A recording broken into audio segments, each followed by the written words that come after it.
ఈ pen sir, pen ఇది. ఈ పెన్నుని, ఈ క్యాప్ కొంచెం నాకు పెద్దగా ఉంది, చిన్న క్యాప్లు ఉంటాయి. ఈ పెన్ అనుకోండి 90% కింద ఉన్నది, 10% ఈ 90% శాసిస్తే ఎవరు సార్? Business mans. ఈ బిజినెస్ మ్యాన్స్ ప్రపంచాన్ని శాసిస్తున్నారు సార్.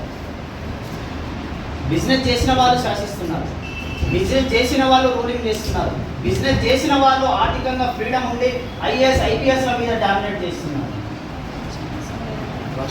ఉద్యోగం చెడ్డది కాదు, బట్ మనీ ఫ్రీడమ్ అనేది మనకు చాలా అవసరం.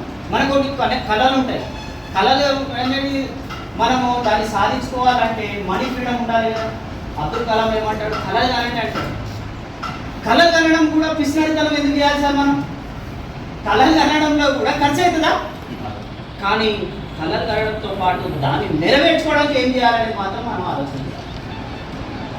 ఎస్, ఈ ఆగస్టు 31 వరకు నేను మంచిగా బిజినెస్ చేసి, ఎందుకు నేను బ్యాంకాక్ వెళ్ళొద్దు, ఎందుకు నేను విదేశీ ప్రయాణం నా భార్య పిల్లలతో చేయొద్దని ఈ కసి, ఈ పట్టుదల మన దగ్గర ఉండాలి.